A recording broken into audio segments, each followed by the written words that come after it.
With a friend of mine, Chao, who's been covering all of the progress of the Gigafactory, and yeah, we just had the conference call a couple of days ago of Tesla, where they announced the Q3 results of Tesla, and I think we saw some big surprises with revenue up. Revenue not up, but profits up. So they showed a profit in a quarter. Which surprised most investors, especially Wall Street, I guess. So the Tesla share price went up 20%. And one important thing why all of this is happening, I guess, and why investors are more looking to Tesla right now is because the Gigafactory here in China is almost ready for production and starting. So in fact, I guess they are actually already producing the first cars just right behind us here, what you can see. So this entire building here is the Gigafactory. It's huge. It's a couple of kilometers long, I guess, and it's planned for a capacity of up to 150,000 cars a year, like 3,000 cars a week. And it will be a milestone not only for Tesla but also for electric mobility in general, because it's the first time that it will be produced here locally in Shanghai, in China, mainland China. So there will be a local made Model 3. And this means basically that it's a localized version of the car, and Tesla has done really well in setting everything up here in terms of they are the first automaker which has a 100% foreign-owned entity here in China. So they don't have a Chinese joint venture partner.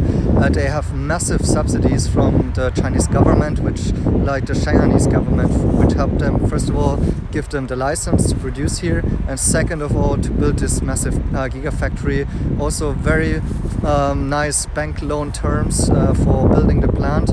And we've been meeting I think in June this year, right? And there was still a lot of progress to be made, and now it finally even has the Tesla sign in the end. So you can see that the plant is very close to production. I think it's on the power already. And but you have been covering this much longer already, right? Maybe tell us a little bit who you are and what you do. Hello guys, this is the Giga Fisherman Chao who has been on Twitter for the whole year to monitor the progress of the Gigafactory 3. I never thought about, I have met so many friends on Twitter, including Marshall, and I'm so much surprised and motivated about how much, how fast this factory, is progressing. And so you have been starting to come here in January this year. So how did it look like in January? It was just basically a mud area with some farming area. Okay.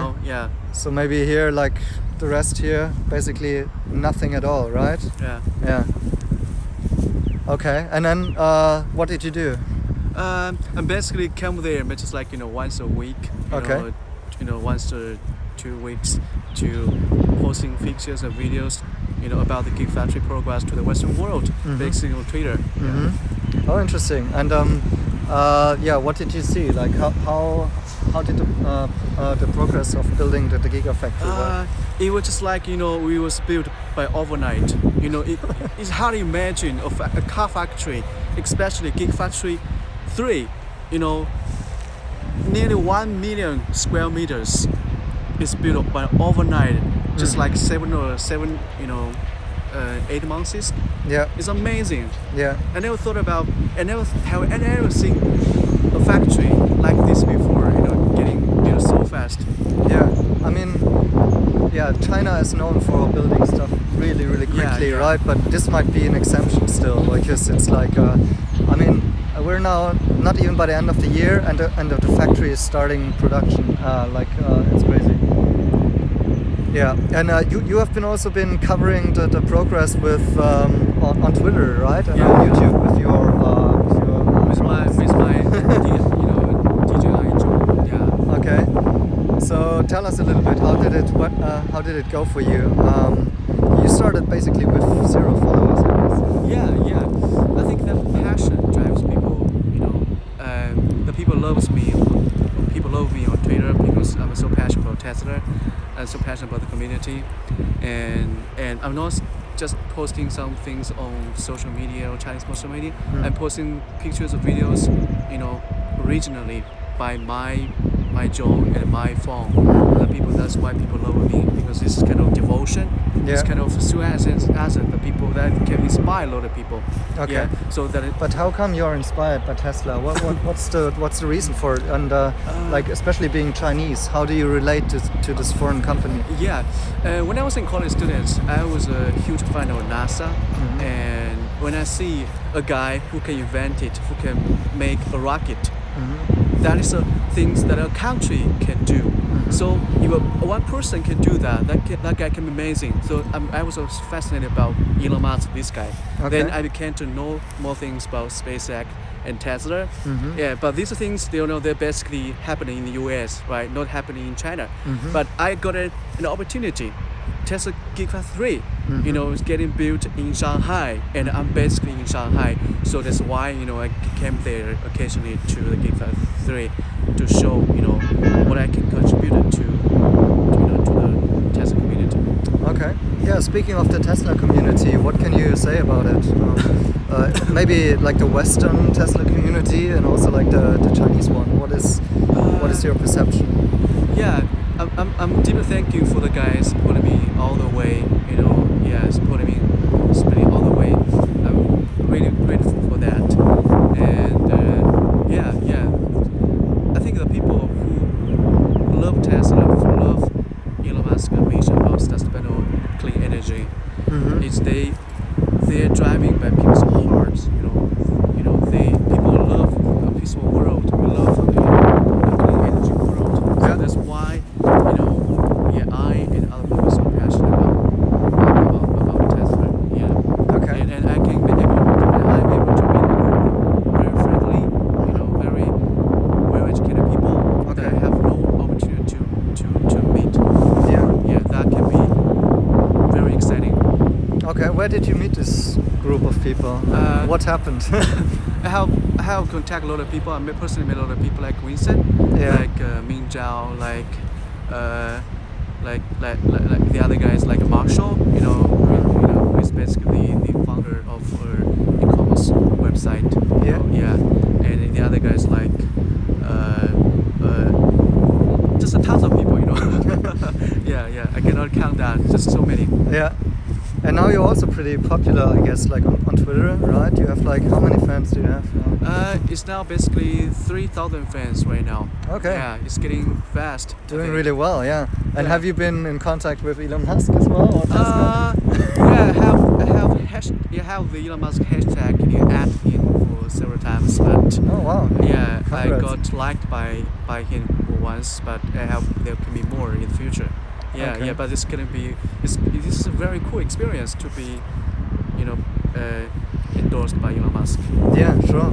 I mean, yeah, you basically started from nothing, like similar to the Gigafactory, plain field. Yeah. And now you're kind of, the go-to person here if you want to visit this place. I think you had a couple of foreign visitors, as myself as well. Yeah. Yeah. That's why I call myself a Giga fisherman and also a Giga tourist. If anyone who want to visit Gigafactory 3 in Shanghai, okay, please welcome, reach out to me. Yeah. Okay. Yeah, you could start selling Gigafactory tours soon. Take some business from Tesla. All right.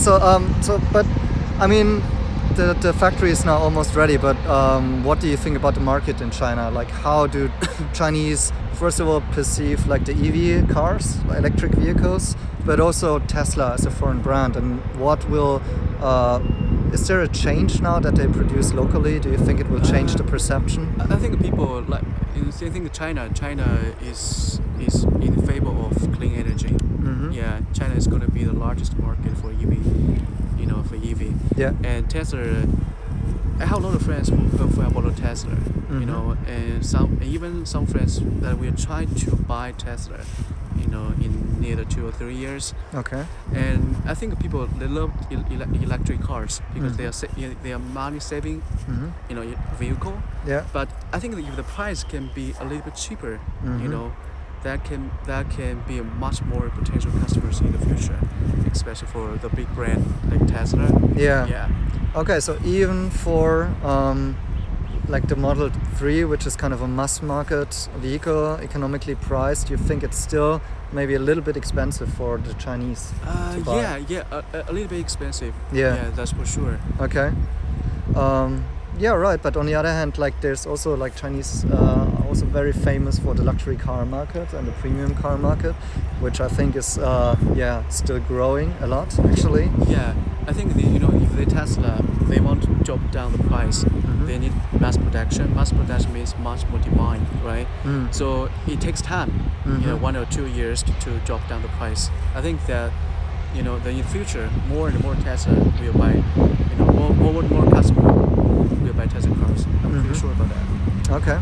Yeah, interesting. We will see. Like, as far as I know, like the cars coming from this factory will only be for the Chinese market, right? Yeah. So that gives them the strength that they don't have to ship the cars from the US to China anymore. So that's really good because of the current trade war which is going on. Yeah. But also because of shipping time and logistics cost, of course. So it will have better margins, I guess, the local produced car, and it will free some space for reaching the revenue goals for the coming years. And also, do you know like if Model Y will be produced here as well? I don't know, but I think Model Y will be built there because Model Y is not so much expensive as Model X and Model S. Yeah. And there's a lot of demands in China for these kind of cars. Yeah, it should actually be more popular than Model 3, I guess, because Model 3 is actually a too small car for Chinese, actually, is it? Yeah. Okay, strange. Yeah.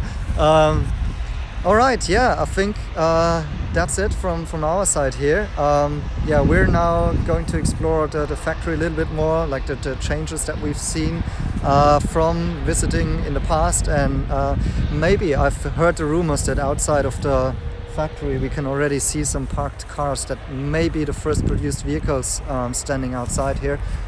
So gonna check it out, and make sure to follow Chao at his Twitter account. I'm gonna write it in the comments below, and if you wanna go to China, meet him here because he's definitely the guy to bring you to this kind of place. All right, thanks for watching. See you soon. Bye bye.